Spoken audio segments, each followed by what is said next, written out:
विधायक राजेंद्र गुड़ा हमारे साथ में हैं और जिस तरीके से जो कल कार्रवाई हुई है उसके बाद में हम उनसे बात करेंगे कि क्या किस पूरा मामला था सर। जिस तरीके से मंत्री बर्खास्त की जो बात आई है सामने, किस तरह देखते हैं, क्या आपकी आवाज उठाना अब इतना भारी पड़ गया? मैं तो कुछ कहा ही नहीं था। मैं तो यही कहा था, मणिपुर की बात कर रहे हो, ठीक है मणिपुर में जो हुआ वो गलत है, लेकिन राजस्थान का पूरे हिंदुस्तान में महिलाओं के साथ अत्याचार में पहला नंबर आया है। महिलाओं के साथ दुष्कर्म के अंदर, कत्ल के अंदर महिलाओं का पूरे हिंदुस्तान में हमारा रिपोर्टें पड़ी है। पूरे हिंदुस्तान में हम अव्वल आ गए। तो कम से कम अपने गिरिबान में सरकार को झांकना चाहिए। तो क्या आपको लगता है कि जो जिस तरीके से आपने आवाज उठाई, जो सच्चाई है वो सामने रखी थी और उसकी जो सजा मिली है, क्योंकि सच बोलने की सजा माना जा सकता है इसको? और कौन सा पाप किया था, क्या किया था मैंने? मैंने इतना ही तो कहा था। मैं तो लंबा चौड़ा एक ही बात कही थी कि हमें अपने गिरिबान में झांकना चाहिए। हम महिलाओं के प्रति अत्याचार में राजस्थान हिंदुस्तान में पहले नंबर पर आ गया।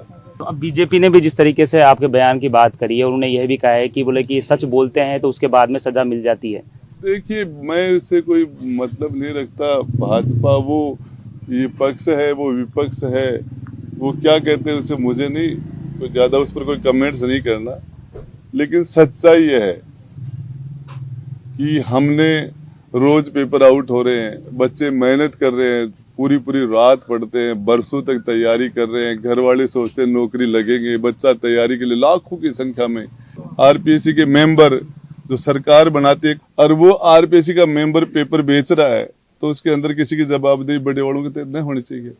अब बीजेपी की में भी लगातार जो नेता है वो ज्वाइन कर रहे हैं, तो ऐसे में एक चर्चा बाद में आ रही है इस घटनाक्रम के बाद में कि अब आपका अगला रुख क्या होगा, किस पार्टी की तरफ, क्या, क्योंकि विधानसभा चुनाव भी नजदीक है। बीजेपी में नहीं जाऊंगा भाई। बीजेपी में चुनाव लड़ूं न लड़ूं, क्या लड़ूं, लेकिन बीजेपी से चुनाव नहीं लड़ूंगा। दूसरी तरफ खुद जो दिव्या मदेरणा है उन्होंने भी सवाल खड़ा किया था कि मैं भी सुरक्षित नहीं हूं, तो राजस्थान की क्या बात है? तो आपको क्या? मदेरणा जी की बेटी है वो, ठेठ किसान नेता थे, और महिपाल मदेरणा जी की पुत्री है वो। और दिव्या मदेरणा विधानसभा में तेज तर्रांट नेता है, वो बोलती है।